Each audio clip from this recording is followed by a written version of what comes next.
Rent day, New Jersey, $70,000 a year on paper, but only about $4,200 a month actually lands in the bank.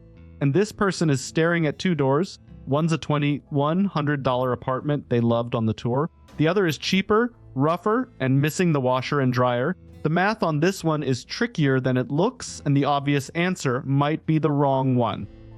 Hey Profiteer, Eric here. Welcome back to Real Money Stories. Today's question comes from the Personal Finance subreddit, and it's one of the most common questions I get asked in real life too. How much rent can you actually afford? This one's from New Jersey, one of the more expensive rental markets in the country, so the numbers matter more than usual here. Let me read it to you in their own words. I live in New Jersey, where rent isn't cheap. My gross is $70,000, but between taxes, a 5% 401k contribution, and health insurance, my take-home lands closer to $50,000. For context, I have a $370 MOCAR payment. I'm not in school, and I don't have kids, so I'm trying to figure out the max I can realistically put toward rent. I'm torn between a $2,100 place I really liked after touring a bunch of options, or dropping in unit washer, dryer, or central AC for something cheaper in a rougher neighborhood. Curious what others in a similar situation are paying. Okay. First thing I want to say, reading, this person is doing everything right before they've even signed a lease. They're already contributing 5% to a 401k. They're not carrying credit card debt. They're comparing real listings instead of guessing. That's rare. Most people back into their rent number after they've already fallen in love with a place. This person is trying to do the math first, and that instinct alone puts them ahead of a lot of renters I hear from.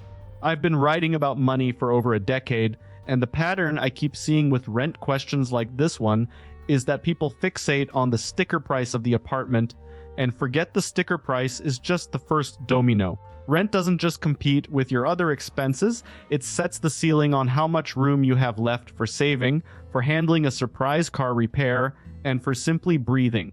So let's actually walk through what I'd probably do in their shoes. And just to be clear, this is general education, not advice built for their specific finances. For that, you'd want to sit down with a qualified financial advisor who can look at your full picture. Framework 1. The 30% rule. This is the old standby, the one your parents probably quoted at you. It says your rent shouldn't exceed 30% of your gross income. On a $70,000 salary, that's about $1,750 a month. And here's the why behind it. It's a rough guardrail born out of federal housing assistance formulas from decades ago, meant to leave enough left over for food, transportation, insurance, and saving.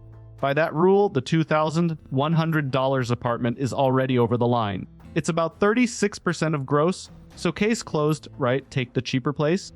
Not so fast. There's a wrinkle most people miss, and it's the whole reason this question is more complicated than a single percentage. The 30% rule is calculated off gross income from an era when income taxes, 401k contributions, and employer health premiums looked very different than they do today. This person's actual take-home after taxes, retirement savings, and insurance is already $50,000.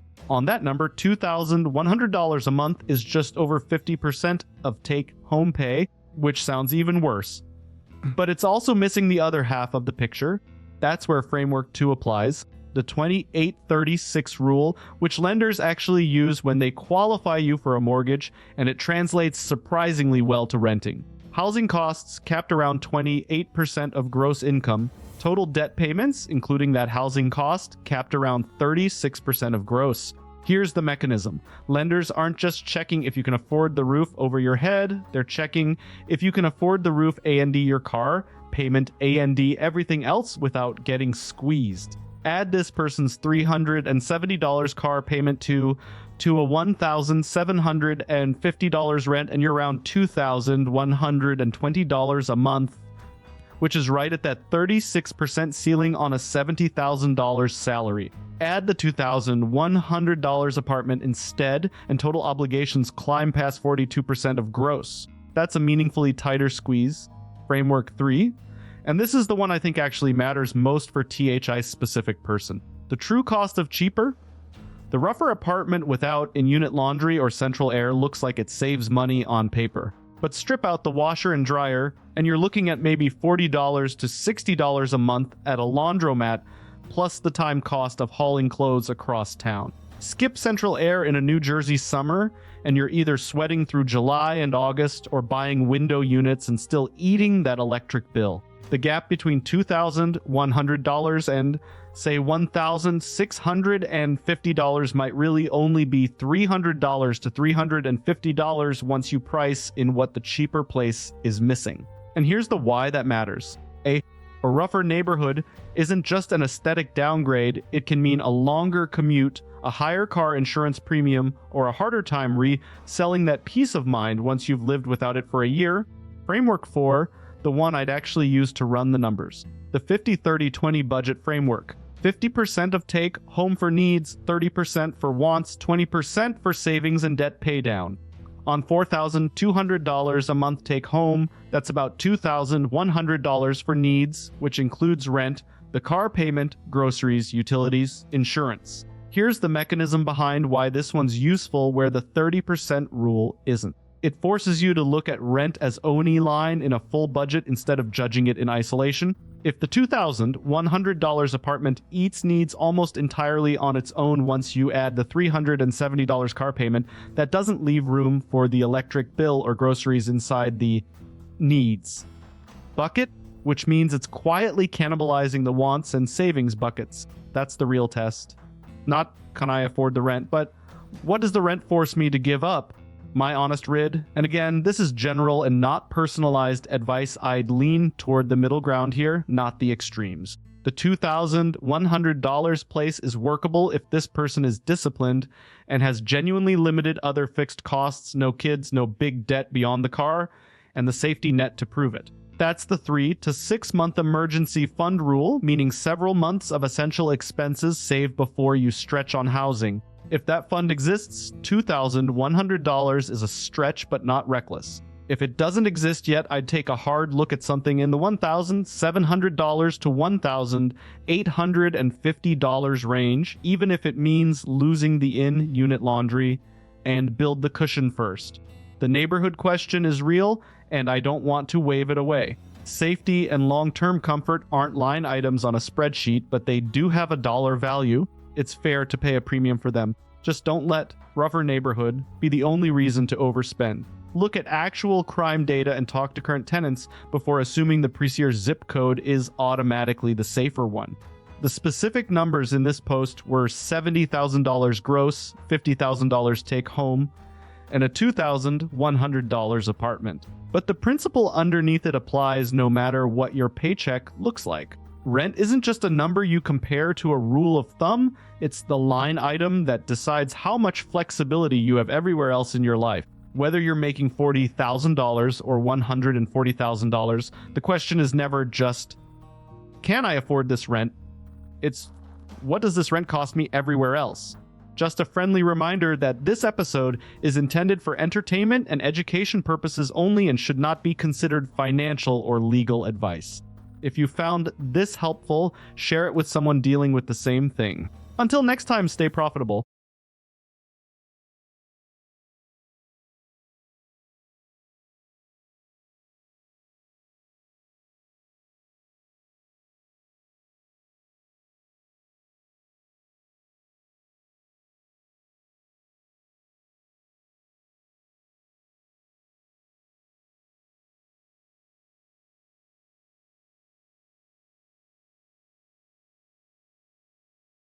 For 7 years, one couple wrote a check to AAA every single year. $100 a time. That's $700 total. And in 7 years, they used it twice, both times for the same thing, a dead battery. So is that a good trade or a bad one? The math is trickier than it looks. Hey Profiteer, Eric here. Welcome back to Real Money Stories. Today, we're digging into a question that's less dramatic than most of what we cover, but honestly, way more people are quietly wondering about it. This one's from the Personal Finance subreddit, and it's about whether AAA roadside assistance is actually worth the money. Here's the setup. Let me read it to you in their own words.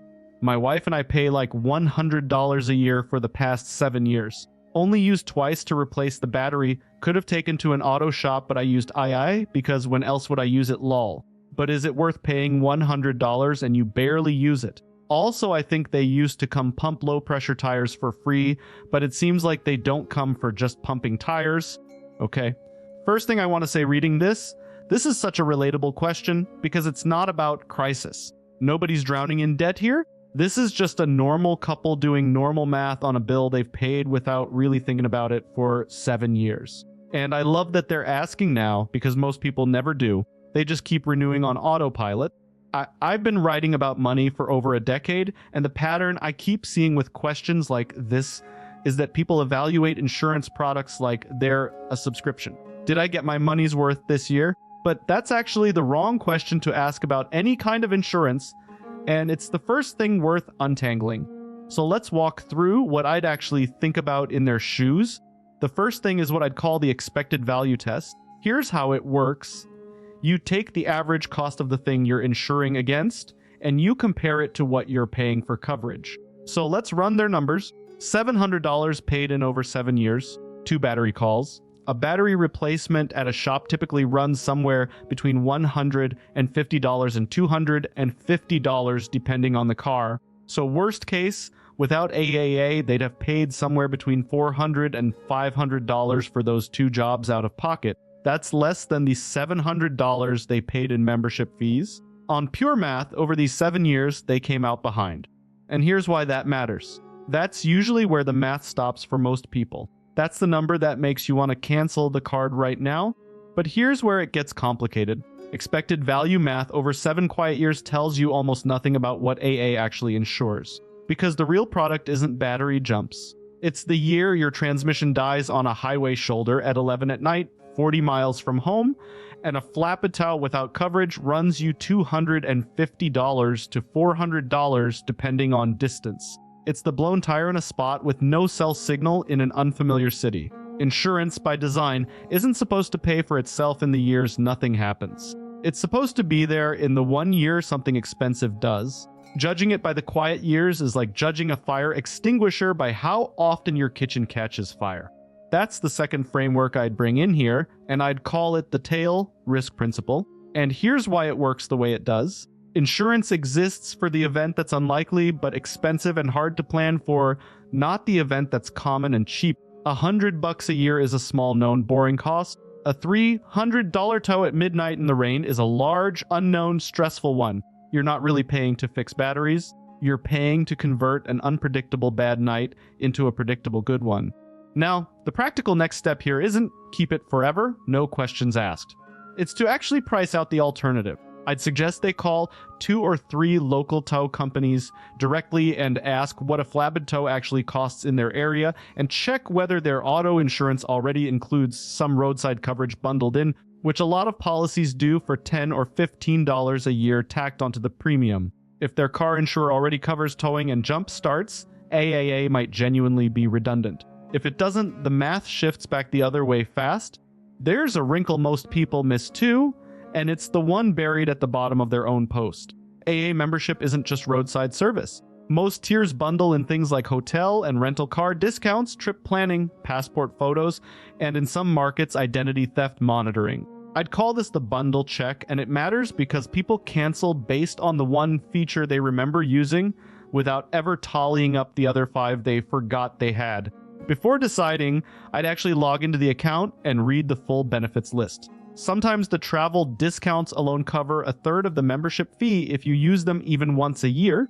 The tire pumping question is a smaller thing, but worth a quick answer. Free tire inflation was once a pretty common perk, but a lot of local clubs have scaled it back or dropped it because it turned into a huge volume of low-value calls versus the real roadside emergencies their staff exists to cover. That's worth checking directly with their specific AA club, since coverage does vary by region. It's a small detail, but it's a good reminder that these membership benefits aren't fixed nationally. What you get in one state isn't always what you get in another.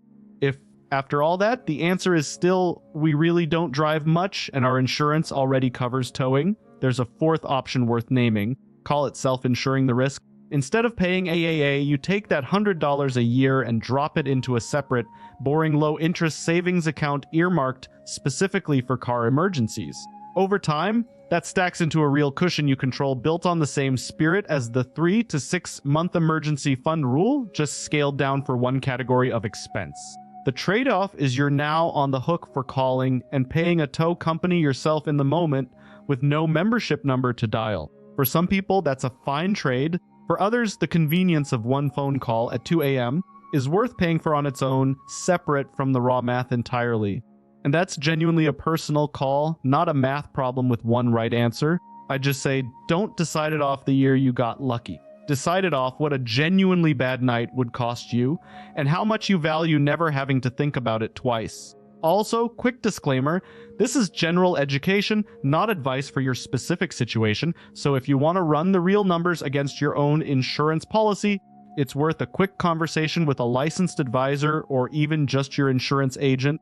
So here's the bigger idea underneath all of this. This wasn't really a story about roadside assistance. It's about how we all judge insurance the wrong way, by looking backward at the years nothing went wrong, instead of forward at the 1 year something actually goes wrong. That applies whether you're deciding on a $100 AA membership or a much bigger policy protecting your home or your income. The quiet years were never the point.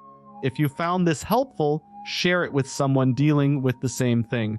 Until next time, stay profitable.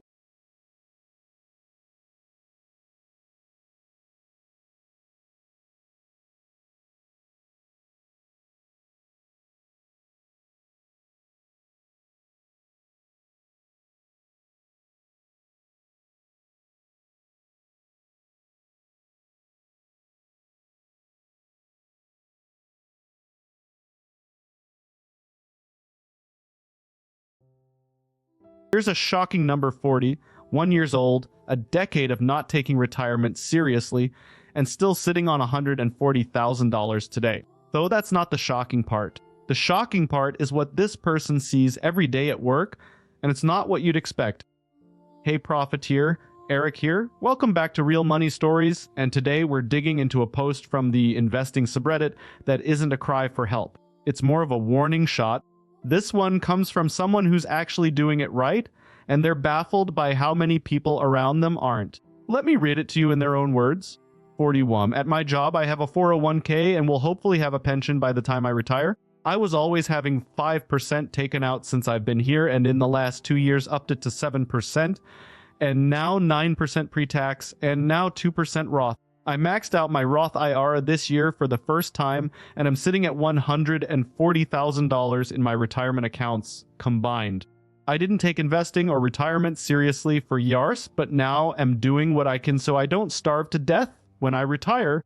Is anyone else shocked by the number of people that work their whole lives and don't have anything saved up? $100 a month in a growth fund for 20 years would at least be something to help with expenses later in life, but people would rather have a $1,200 car note while making $3,800 after taxes a month, or go to Disney World every year. When I say investing, I mean safer bets like mutual funds, ETFs, and index funds, not a meme stock or crypto. I didn't know if it was just me that's been noticing this and became the old guy at work telling these young kids to start saving and investing now. Okay?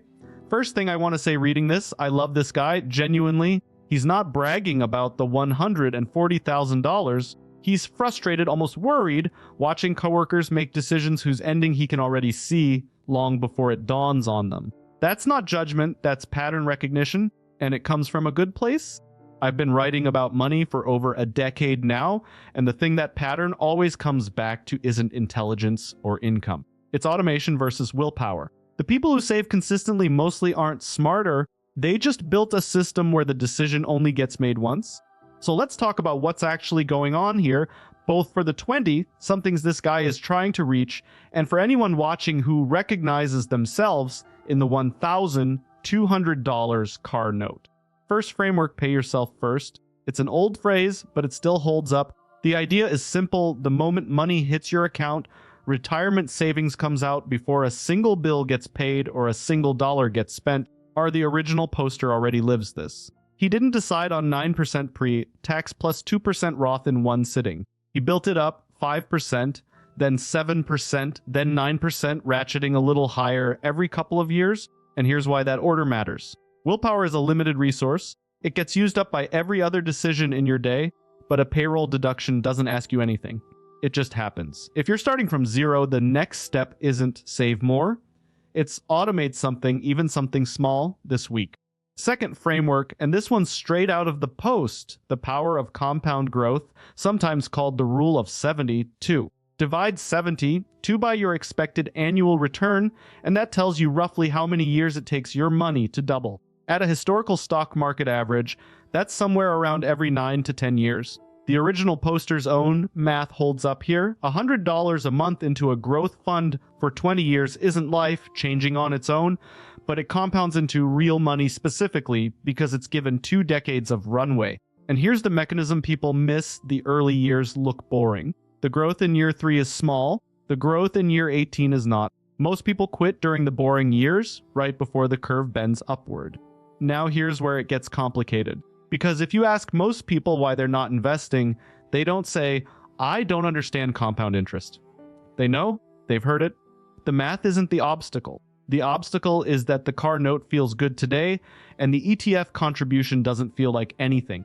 That's the part the original Poster is really circling with the $1,200 car note and the Disney trip. It's not a knowledge gap. It's a framework called lifestyle inflation, and it's worth naming because you can search for it and see it described almost exactly the way it plays out in real budgets. As income rises, spending rises to meet it often before savings follow. A raise becomes a nicer car instead of a bigger 401k contribution, and it happens quietly enough that most people never notice the trade they just made. One version of the fix is the 50-30-20 framework. Roughly half your take, home pay toward needs, 30% toward wants, 20% towards savings, and debt pay down. On $3,800 a month after taxes, that's about $760 a month that's supposed to be going toward the future. A $1,200 car payment alone blows past the entire wants category before rent's even in the picture. And here's the why behind naming it instead of just saying, spend less. Once you can point at lifestyle inflation and say, that's what's happening to me, it stops being an invisible drift and starts being a choice you can actually see yourself making. That's usually the first step toward reversing course. One more, because the original Poster mentions it directly: free money left on the table. If your employer offers any kind of 401k match, that match is part of your compensation, full stop. Not contributing enough to get the full match is functionally the same as turning down a raise you already earned. If you're not sure what your employer's match formula is, that's worth a 5-minute look at your HR portal before anything else on this list. And just a friendly reminder that this episode is intended for entertainment and education purposes only and should not be considered financial or legal advice. Everyone's situation is different, and it's worth talking to a qualified financial advisor about yours specifically, especially around Roth versus pre-tax decisions and how a pension factors into the picture. Here's the so what. The original Poster's post is about $140,000 and a 9% contribution rate, but the actual principle underneath it has nothing to do with those specific numbers. It's that money you don't feel yourself saving is money that compounds anyway, and money you don't feel yourself spending is money that never gets the chance to disappear. Whether you're starting with $100 a month, or you're the old guy at work now telling 20-somethings to open a Roth IRA, the mechanism is the same one. Start it quietly, let it run boring for a while, and the boring years are the ones doing the actual work. If you found this helpful, share it with someone dealing with the same thing. Until next time, stay profitable.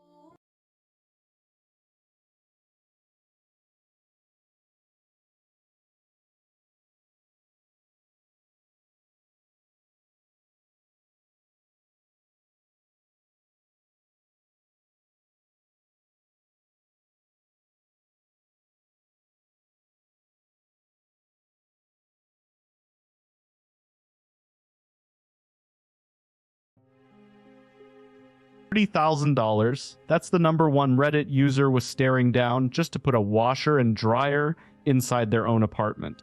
They have over $1 million in net worth, multiple 6 figures in income, 0 real debt, and they were still losing sleep over whether to spend the money.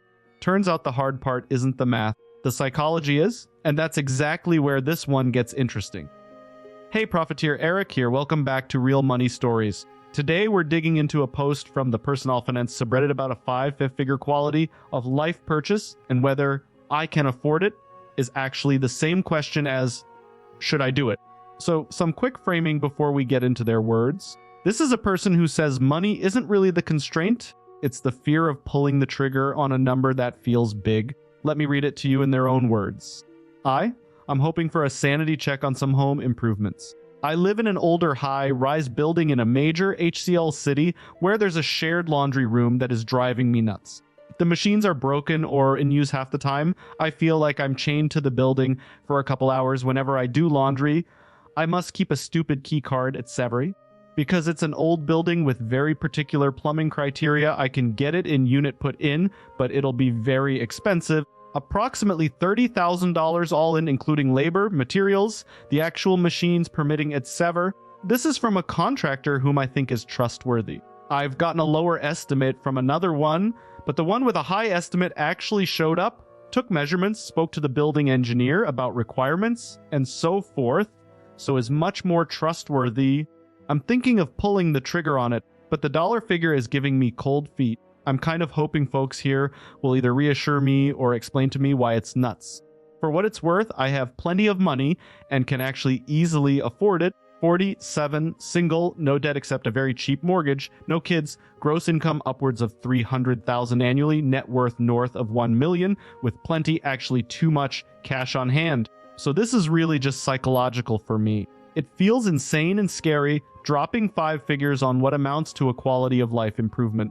And I assume that I'll recover some amount of the value of the installation back if I ever sell the place, because my neighborhood is full of old buildings. In-unit laundry is pretty rare and desirable. Thank you. Edits. 1. Thank you, everyone. 2. Clarifying some repeated questions. Yes, I own my unit, and the overwhelming majority of the cost will come from carpentry, electrical, and plumbing needed for my HOA's very particular rules on how in-unit laundry gets installed. For example, it has to be on a particular chunk of the plumbing, which will, with my unit's configuration, require running plumbing under a hallway, hence tearing up and replacing some flooring, etc. 3. I've thought about moving to a more modern building. Except I have a 2.5% COVID-era mortgage I'm keeping. B. Closing costs would be almost as much as the install. And most importantly, C, my current place has an irreplaceable view I couldn't get in a newer building, except at like $100,000 more, plus it's walkable to the office. 4, my main alternative use for the money would be throwing into investments. 5, I've thought about hiring a laundry service, but I like to baby my clothes and would go crazy if my favorite stuff came back shrunken or got lost. Okay. First thing I want to say, reading this, there's nothing wrong with you for feeling nervous about this. A lot of people assume once you hit a certain net worth, spending decisions get easy. They don't. If anything, they get more confusing because now the constraint isn't, can I afford this? It's what's actually worth doing with money I already have. That's a different, weirder problem, and honestly a good one to have. I've been writing about money for over a decade, and I keep seeing the same pattern with people in this exact spot: high income, healthy savings, no debt. The anxiety almost never scales with the actual financial risk. Someone with $300 in savings and someone with $3 million both get a pit in their stomach looking at a big number. The dollar amount triggers the fear. The dollar amount is not by itself the danger. So let's actually look at whether this is nuts. Here's what I'd probably do in their shoes. First framework, the net worth stress test. Take the purchase and divide it by your total net worth. $30,000 against a net worth north of $1 million is roughly 3%, probably less. And here's why that number matters more than the sticker price. Financial planners generally get nervous about a single discretionary purchase once it starts eating 10, 15% or more of liquid net worth, because that's when it can actually derail other goals. 3% doesn't do that. 3% is a rounding error on a healthy balance sheet. If you ran this same math and got to 25 or 30%, I'd be telling a very different story right now. Second framework, opportunity cost of money sitting still. This is the idea that money doesn't have one price, it has two. What you pay for it today and what it would have grown into if you'd left it invested instead. And here's the mechanism. $30,000 invested and left alone for 20 years has historically grown to roughly triple or quadruple that amount based on long-run stock market averages. So the real question isn't, is $30,000 a lot of money? It's, am I willing to give up that future growth for a washer and dryer 20 feet from my bed? Framed that way, it's still a real cost. It's just a cost worth naming honestly, not leaving vague. Now, up to this point, this has all been pretty textbook. Run the percentages, compare to investing, done. But here's where it stops being textbook and where I think most of the Reddit replies probably missed the real issue. This person already told us cash isn't the constraint. They said it themselves, plenty, actually too much cash on hand, which means the real risk in this story isn't affordability. It's an old high-rise, particular plumbing criteria, and a project that already grew once, from install a washer and dryer to tear up and replace flooring under a hallway. That's the wrinkle. In construction, especially in old buildings, the estimate you get before the walls are opened is rarely the final number. Third framework, and it's a simple one, the contingency buffer rule. Contractors and renovators generally build in 10 to 20% on top of any estimate for old building surprises because old buildings hide problems behind walls that nobody sees until demo day. And here's why. Once you've opened a wall to run plumbing under a hallway, you're already committed. You can't easily stop halfway and put it back, so the real number to sit with isn't 30,000. It's closer to 33 or 36,000, and the concrete next step is simple: ask the contractor in writing what the cost does if they hit something unexpected once the floors open. Fourth framework, return on life, not just return on investment. This concept comes from financial planning author Mitch Anthony. It's the idea that some purchases should be judged by how much friction and dread they remove from your daily existence, not by resale value or ROI. And here's the mechanism behind it. This person described feeling chained to the building for hours at a time, broken machines, a key card, real recurring frustration, probably 50 plus times a year for as long as they stay in that apartment. At 47, staying put for the view in that 2.5% mortgage. This isn't a short-term call. It's a decision for the long run. That's plausibly a decade or two of recovered time and lowered stress every single week. Run the numbers on cost per use over 15 or 20 years, and $30,000 stops looking large. One more thing worth naming honestly. Don't lean on resale value as the reason to say yes. In-unit laundry might help at sale time in a building where it's rare, but home improvements rarely return their full cost dollar for dollar. And this person's own contractor conversation makes clear that a big chunk of that $30,000 is invisible plumbing and electrical work behind a wall, not a shiny feature that commands a premium. Treat any resale bump as a nice bonus, not the justification. And just a friendly reminder that this episode is intended for entertainment and education purposes only and should not be considered financial or legal advice. If you're weighing a purchase like this yourself, especially one connected to construction or your building's specific rules, it's worth consulting a qualified financial advisor. And in this case, bring in a second contractor for a gut check on your own situation. So before you decide, here's the actual checklist. Confirm the 3% of net worth math holds for your full picture, not just the number in your head. Ask the contractor to put a contingency range in writing. And be honest about whether you're solving a real recurring problem or just buying a feeling of certainty. For this specific person, at 3% of net worth, zero debt, and a decade plus of daily frustration on the other side of the ledger, I don't think this is nuts. I think it's a well-reasoned yes, with one phone call left to make first. The specific number here was $30,000. But the principle isn't about laundry, and it isn't about being rich. It's about learning to separate. Can I afford this? From, is this worth it? Because once your basics are covered, that second question is the one that actually runs your life. That applies whether the purchase in front of you is $30 or $30,000. If you found this helpful, share it with someone dealing with the same thing. Until next time, stay profitable.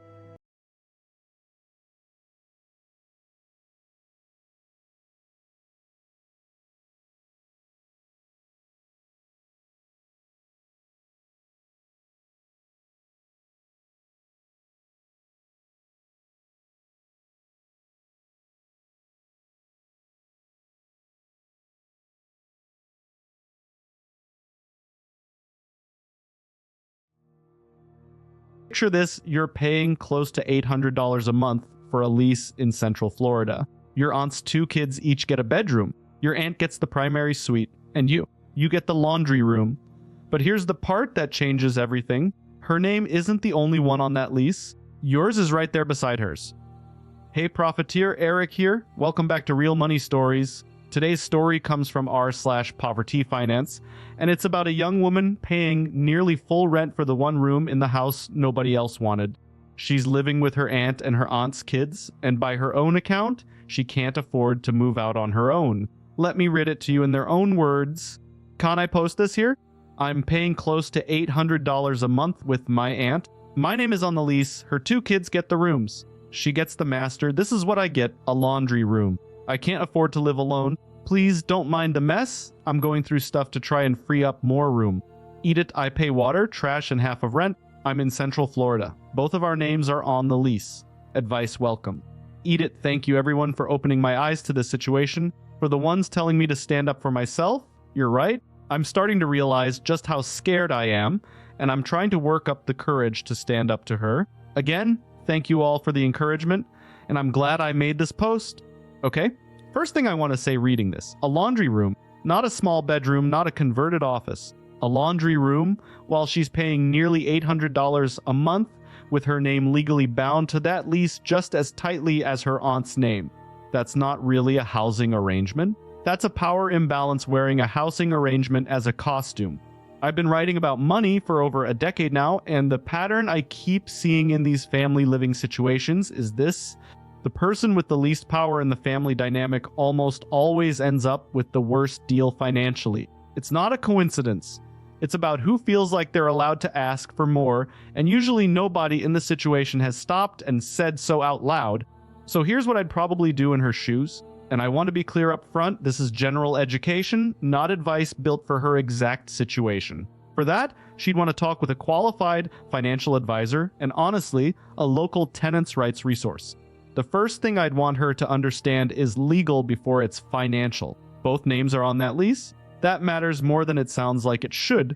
There's a principle called joint and several liability, and it means she's not a guest in her aunt's house, and she's not some kind of lodger. Legally, she's an equal tenant with an equal claim to every room in that home, laundry room included. That equal claim covers any bedroom by default, and here's why that matters. In most landlord-tenant arrangements, who gets which room inside a shared lease isn't decided by who got there first or who's the elder in the family. It's decided by agreement between the tenants. If there's no agreement, no co-tenant gets to unilaterally claim the best space and hand the other one a utility closet.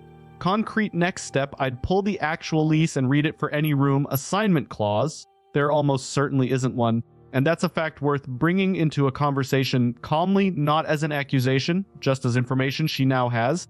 The second thing is the money itself. Nearly $800 a month is prime real estate pricing for a room nobody ever built for living. When roommates split rent fairly, a lot of people use something like a room value split where the price gets weighted by what the space is actually worth. A primary suite with its own bathroom is worth more than a shared kids room, which is worth more than, well, a laundry room. Right now, she's paying near primary suite money for a space with a washer running next to her bed. That's the number she can point to when the conversation happens. Not a feeling, a dollar figure. Concrete next step workout, room by room, what a fair split would actually look like, and bring that number into the conversation instead of a complaint. Now, the obvious answer here is just tell her to renegotiate the rent. But here's where it gets complicated. And it's not really about the money. This is her aunt, it's family. And in her own follow-up, she said something that tells you what's actually going on underneath the dollars. She's scared. When money problems are tangled up with family, the financial fix and the emotional fix have to happen together, or neither one sticks. There's a communication approach called DRMAN that gets used a lot in exactly this kind of hard family conversation. Describe the situation plainly, no blame. Express how it's affecting you. Assert what you actually want, a fair room or a fair rent. Reinforce why it's better for both of you, because nobody wants an exhausted, resentful housemate. It gives her an actual script for a conversation that right now probably just feels like a wall she can't get past. concrete next step, write out those 4 lines ahead of time, even just in her notes app, before she ever says a word out loud to her aunt. The last piece is the long game, because even if tomorrow's conversation goes well, I'd still want her building a way out that doesn't depend on anyone else's permission. That's usually where I'd bring up something like a 3 to 6 month emergency fund rule, several months of basic expenses saved up in a separate account. And here's why that matters in her specific case. Money in the bank isn't just a cushion for emergencies here, it's the thing that lets her walk away the moment she needs to leave. Right now, she can't afford to live alone, and that's a big part of why confronting her aunt feels so hard. Even if she never actually uses it, the day she has enough saved that leaving becomes possible, the whole conversation changes. Concrete next step, even $25 or $50 a paycheck into an account only she controls starts building that option. Just a friendly reminder that this episode is intended for entertainment and education purposes only and should not be considered financial or legal advice. Her lease, her state, and her family's situation are specific to her, and that's exactly why a real conversation with a professional matters most. The specific situation here is a laundry room in Central Florida and an $800 rent check. But the principle underneath it, that the person with the least power in a shared living situation usually ends up with the worst deal until they actually know their rights and start building some independence that shows up everywhere. Roommates, siblings splitting up a parent's estate, 2 names on a car loan, knowing what's actually yours legally and financially is half the battle. If you found this helpful, share it with someone dealing with the same thing. Until next time, stay profitable.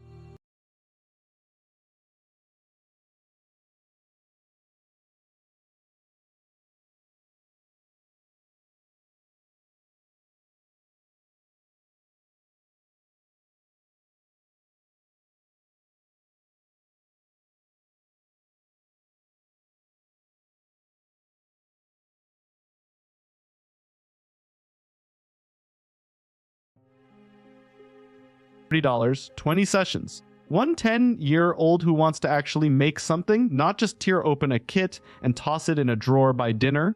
That's the real math behind today's question. And the answer to what blows the budget first is not what you'd think. Hey Profiteer, Eric here. Welcome back to Real Money Stories. Today's post comes from the Poverty Finance subreddit, and it's about stretching a tiny hobby budget for a kid without it turning into wasted money and a frustrated afternoon. This one's not about debt or a windfall. It's about a parent trying to get the most out of $30, which honestly might be the more universal question. Let me read it to you in their own words. This month's craft budget is $30, and I'm trying to make it last with a 10-year-old instead of spending it on 5 little activities that are finished in one afternoon. Ideally, the project could be split into roughly 20 short sessions and still feel like real making, not press school busy work. The 3 options I'm looking at are building from cardboard and leftover paper, using secondhand craft materials, or putting most of the budget into one small miniature style project that can be worked on gradually.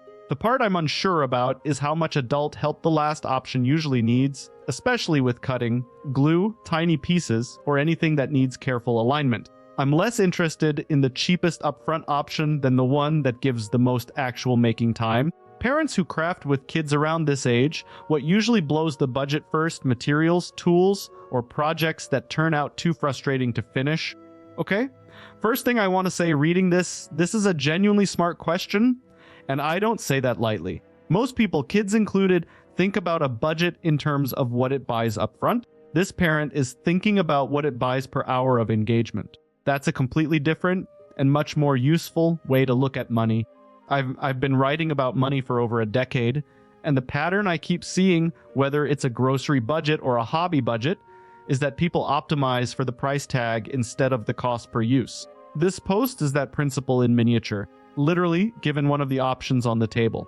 So here's what I'd probably do in this parent's shoes and why. First, the cost per session rule. Instead of asking, what can I buy for $30? Ask, what does each session cost? $30 over 20 sessions is $1.50 a session. That's the number that actually matters, not the sticker price of any one material. And here's why that reframe changes the decision. The 5 little activities option might look cheap individually, $3 or $4 each, but if each one dies in a single afternoon, you're paying full price for one session, not 20. The real cost per session on that path is actually higher, not lower. Cheap and short-lived is often the most expensive option in disguise. The next step is simple before buying anything. Divide the price by the realistic number of sessions it'll survive, not the optimistic number you're hoping to hit. Second, what I'd call the sinking fund approach, and this is a term borrowed straight from personal finance. A sinking fund is money set aside gradually toward one specific future goal instead of spread across a bunch of small purchases. That's exactly the miniature project option that the original poster mentioned. And the mechanism is the same whether it's a vacation fund or a dollhouse kit. Concentrating a budget toward one meaningful outcome almost always produces more satisfaction, and in this case more actual making time, than diffusing it across 5 disconnected purchases. If I had to bet on which option gives 20 real sessions instead of 4, it's this one. Now, here's where it gets complicated because the original poster asked a really good follow-up question. How much adult help does that option need? And that's actually the hidden cost nobody puts on the price tag. This is the third framework, and I'd call it the frustration tax. Materials cost money, frustration costs the whole project, a miniature build with tiny pieces, precise glue lines, and careful alignment can absolutely blow past a 10-year-old's fine motor patience, and when that happens, you don't just lose that session, you often lose the kid's willingness to touch the project again. That's a sunk cost in the truest sense, money spent that produces 0 future sessions. The why here matters. The goal isn't the cheapest materials, it's the highest probability of finishing. So the practical fix is cutting the fussiest pieces yourself ahead of time, saving the kid, lead work for the parts that don't require adult level precision, cutting versus assembling, painting versus aligning, and letting the miniature project be something you both build together in stages rather than something you hand over and hope survives 20 sessions of an unsupervised glue stick. Fourth, and this ties the other 2 options together, I'd call it modular sourcing. Cardboard, leftover paper, and secondhand craft materials aren't really competing options against the miniature build, they're the raw ingredients that stretch it further. Buying a small core kit for the structure, then filling in texture, color, and detail with free cardboard and secondhand scraps gets you the real making feeling of the miniature project without spending the full $30 on materials alone. That leaves room in the budget for the parts that are worth paying for, pre-cut pieces, better glue, small tools that reduce frustration, which loops right back to protecting against that frustration tax. Just a friendly reminder that this episode is intended for entertainment and education purposes only and should not be considered financial or legal advice. If you're working through a budget decision like this one, especially with a kid involved, it's worth talking through the specifics with a qualified financial advisor or, honestly, an experienced crafting parent who's done this before. So what usually blows the budget first? Based on everything above, my honest answer is projects that don't get finished. Not materials, not tools. An unfinished project is $30 spent on 0 sessions of joy. The specific question here was about a 10-year-old and a $30 craft budget, but the principle underneath it, cost per use beats cost upfront, and finishing something beats owning the cheapest version of it, applies whether you're budgeting $30 or $3,000. If you found this helpful, share it with someone dealing with the same thing. Until next time, stay profitable.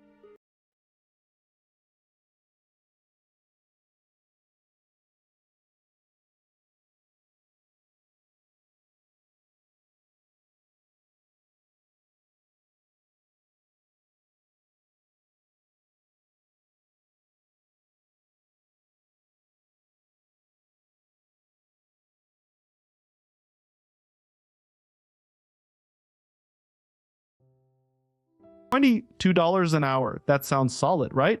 Except this person's paycheck swings between 4-hour shifts and 8-hour shifts, some weeks 18 hours, some weeks 35, and there's no way to plan a budget around a number that moves every single week. Add a car with a known engine problem and a college degree that isn't paying off yet, and you've got a real puzzle. Here's how I'd untangle the mess. Hey Profiteer, Eric here, welcome back to Real Money Stories. Today's post comes from the Poverty Finance subreddit, and it's about the gap between I'm technically making decent money, and I have no idea what I'm making next month. This one's from someone working part-time retail, picking up extra shifts just to stay afloat while figuring out what comes next. Let me read it to you in their own words. Hello everybody, I need some help finding a full-time job that can support my income. Currently work part-time as a specialist at a retail job that pays me $22 an hour. Fortunately, so far, I have made enough money at the job to support my bills, but that's only because I have the ability to pick up extra hours. My paychecks are very inconsistent and fluctuate every week based on the hours available. I have worked retail before, and I know that hours get very inconsistent once the new year starts and I need to prepare. Going full-time at this job is very difficult and takes a lot of time that I don't have. Hours can fluctuate between 18 hours to 35 hours, but it's typically 18 and I just pick up a bunch of shifts from my coworkers. The hours can range anywhere from 8-hour shifts all the way down to only 4-hour shifts, and it's completely inconsistent and stressful. I need to find something with a permanent fixed income, stable hours to budget. I have to pay rent and my car note, thinking of paying extra to bring it down and trade the car in because the model I bought is known for head gasket issues. Idiot, I forgot to leave out my skills and education. I have a bachelor's of science in human-computer interaction. That's basically a UX UI focused degree. I create and design applications, websites, apps, products, etc. I don't do any programming, just the design aspect. The market is very rough to get into right now, however. So I'm looking for something just to get me by in the meantime while I keep along my career. Okay. First thing I want to say, reading this is somebody doing everything right and still getting squeezed by a system that wasn't built for them. $22 an hour is a genuinely good wage. The problem isn't the rate, it's the hours underneath that paycheck. That's a really important distinction, and it's not one most people make when they're stressed about money. I've been writing about money for over a decade, and the pattern I keep seeing with hourly and gig workers is this: they budget off their best month, not their worst month. And that's usually what turns a manageable situation into a crisis the second hours get cut. So here's what I'd probably do in this person's shoes. And just so it's clear, I'd also say talk to a qualified financial advisor about your specific situation, because I don't know every detail here. But let's walk through the shape of the plan. First framework, the income floor method. Instead of budgeting off your average paycheck, you budget off your worst realistic paycheck, the 18-hour week, not the 35-hour week. Anything above that floor becomes extra, either savings or debt paydown, not spending money. And here's why that matters. When income is variable, the danger isn't a bad month, it's building a lifestyle around a good month and then getting crushed when a bad one shows up. This person already said hours get worse after the holidays. That's not a maybe, that's a known, predictable event. Building the budget around the floor now means January doesn't blindside them. Next step for them, concretely pull the last 3 months of pay stubs, find the single lowest week, and build next month's budget as if every week is going to look like that lowest week. Second framework, and this one pairs directly with the first, the 3 to 6 month emergency fund rule, but adjusted for variable income. Most people hear emergency fund and think job loss. For someone with fluctuating hours, the emergency fund isn't a someday thing. It's the tool that fills the gap between an 18-hour week and a 35-hour week every single month. And here's the mechanism. If the floor budget I just described leaves a little room, that room should go straight into a high-yield savings account before it goes anywhere else, because that fund is what turns. Inconsistent paycheck, from a crisis into a math problem. Now, up to this point, everything's been pretty textbook. Budget conservatively, save a cushion. But there's a wrinkle in this post that most people would get wrong, and it's the car. The instinct here is understandable. The car has a known engine problem. Head gasket issues are expensive and scary, and trading it in feels like solving a problem before it happens. But here's the thing. Trading in a car you still owe money on, especially one with a mechanical reputation issue, usually means rolling negative equity into a new loan, which raises the monthly payment right at the moment this person needs their fixed costs to go to WN. Not up, the obvious move isn't automatically the smart move. I'd actually suggest the opposite. Get the head gasket properly inspected by an independent mechanic, get a real repair estimate, and compare that one time cost against years of a bigger car payment. A repair bill hurts once. A new car note hurts every month for 5 or 6 years. That's the math that matters here, not the anxiety about the engine. Third framework, what I'd call the bridge job strategy. This person has a bachelor's degree in human-computer interaction, real UX and UI design skills, and a tough hiring market standing between them and that career. The mistake I see a lot of people make here is treating the bridge job and the career goal as the same search. They're not. The bridge job's only requirement is a fixed, predictable paycheck, nothing glamorous, and it doesn't need to touch the degree. Retail with guaranteed full-time hours, a call center with a set schedule, a warehouse role, anything that comes with a guaranteed floor. Meanwhile, the UX career runs on its own separate track, a little time each week on portfolio work, sending applications for junior and adjacent roles like product design support or UX research assistant, roles that are easier to land than a senior design seat. And here's why separating those two searches matters. When you're hunting for one job that has to pay the bills and launch your career, you end up rejecting perfectly good bridge jobs because they're not X. And you end up stressed out of good UX opportunities because they don't pay enough yet. Split the goals, and both searches get easier. One more concrete step I'd add: rent and a car note are the two big fixed costs in this budget. This is a good moment to look at the 50-30-20 budget framework. 50% needs, 30% wants, 20% savings and debt. Apply it against that income floor number, not the good week number. It'll tell them fast whether the math works at 18 hours a week, or whether the bridge job search needs to prioritize guaranteed full-time hours over a slightly higher hourly rate. Just a friendly reminder that this episode is intended for entertainment and education purposes only and should not be considered financial or legal advice. So here's the bigger picture. The specific numbers in this post were $22 an hour and a range from 18 to 35 hours. But the real principle underneath it reaches far past this one paycheck, covering freelancers, gig workers, anyone on commission. Budget off your floor, not your average. Build the cushion that covers the gap. And don't let anxiety about one problem, like a bad engine, push you into a bigger one, like a bigger loan. That's true whether you're managing $18 an hour or $80. If you found this helpful, share it with someone dealing with the same thing. Until next time, stay profitable.